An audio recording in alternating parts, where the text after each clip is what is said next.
اعلان بالفور 1917 یہودی آباد ہونے شروع ہو گئے اور اصل میں اسی کے لیے خلافت کو منسوخ کرایا گیا۔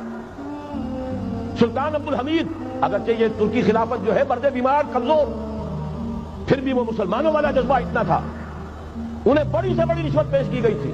ظاہر بات ہے یہودیوں سے بڑھ کر رشوت دینے والا کون ہو سکتا، جن کے ہاں ایسے بینکر ہوں جو 40 بلین ڈالر کا ایک چیک لکھ سکے۔ پھر یہ کہ ان پر سیاسی دباؤ بہت ڈالا گیا۔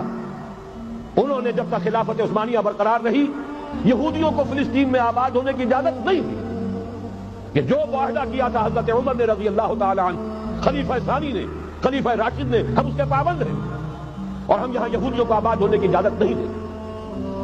لہذا انہوں نے اس خلافت ہی کا بستر طے کرایا، اس لیے کہ نہ رہے بانس نہ بجے بانسری، نہ مسلمانوں کی وحدت ملی کی کوئی علامت دنیا میں باقی رہے اور نہ مسلمان کسی مسئلے پر جمع ہو کر کوئی موقف اختیار کر سکے۔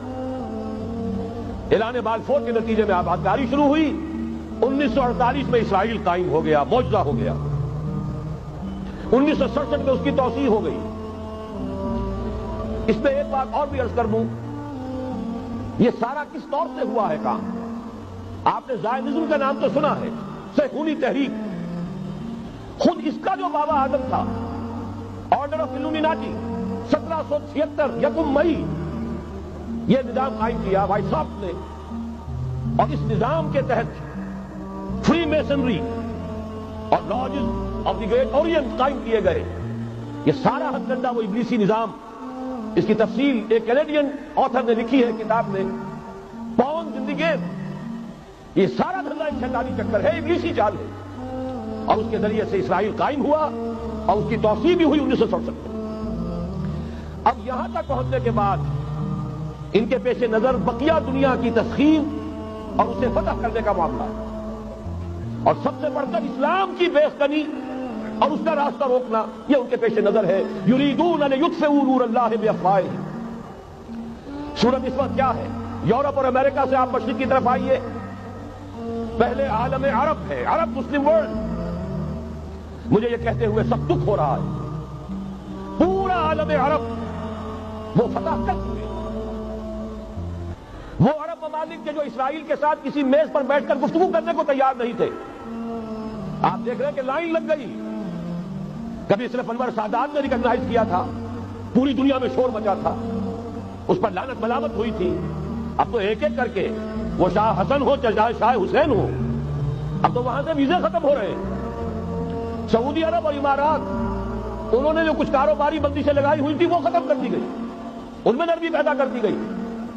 یہ صورتحال ہے کہ واقعتاً ان کی جو عالمی تسخیر کا پروگرام ہے وہ آگے بڑھ رہا ہے، اور بدقسمتی سے امت مسلمہ کا جو قلب ہے، اس امت کا قلب امیین پر مشتمل ہے۔ هو الذی بعث فی الامیین رسولا منہم یتلو علیہم آیاتہ ویزکیہم الی آخر الآیہ۔ حضور بھی امی تھے، انہی میں سے تھے صلی اللہ علیہ وسلم، لیکن آج وہ قلب جو ہے عالم اسلام کا وہ یہودیوں کے شکنجے میں کسا جا چکا ہے۔ اکثر وہاں کے جو حکمران ہیں امریکہ کے ایجنٹ ہیں، اسٹوڈنٹس۔ یہ حالات جہاں تک عالم عرب کا تعلق ہے تلخ حقائق ہے جو بیان کر رہا ہوں، اس لیے کہ آپ کے سامنے رہنا چاہیے۔ یہ اقبال نے کہا کہ دنیا کو ہے پھر مار گئے روح و بدن پیش، ابلیس نے پھر اپنے درندوں کو ابھارا، اللہ کو پاور دیے مومن پہ بھروسہ، ابلیس کو یورپ کی مشینوں کا سہارا۔ یہ دوبارہ ایک بہت بڑے پیمانے پر حق و باطل کا گھمسان کا رنگ پڑنے والا ہے۔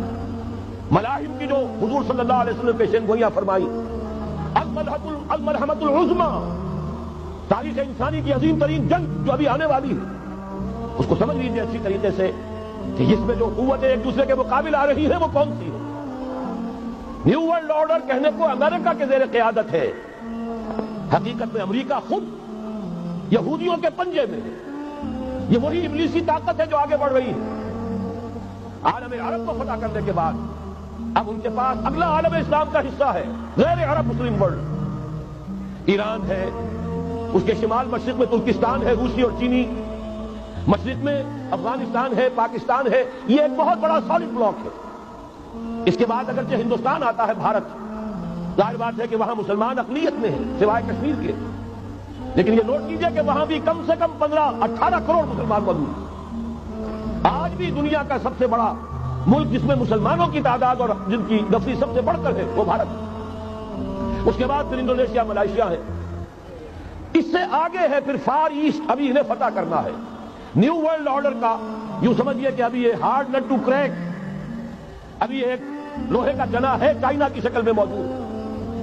اور مجھے یاد آ رہا ہے ڈی گال کے الفاظ بہت سے لوگوں نے سنے ہوں گے، اس نے کہا تھا کہ ہم نے خامخواہ روس کو اپنا دشمن بنا لیا ہے، وہ تو ہمارا بھائی ہے، وائٹ ریسس، وہ تو بنیادی طور پر یورپین قوم ہے۔ Beware of the yellow masses of the east, تمہیں گھبرانا چاہیے، تمہیں خبر لینی چاہیے، وہ مشرق بعید کے جو زرد رو لوگ ہیں، China, Indo China, Japan, yellow races. ابھی اس نیو ورلڈ آرڈر کے لیے جو فتح عالم اور تسخیر عالم کا پروگرام ہے، اس میں پہلے غیر عرب مسلمان دنیا اور پھر یہ فار ایسٹ کا خاص طور پر یلو ماسز، یہ ہے کہ جنہیں ابھی انہیں ٹیکل کرنا ہے۔ اور اسی لیے میں کرنا چاہتا ہوں، حقائق ہمارے سامنے رہنا چاہیے۔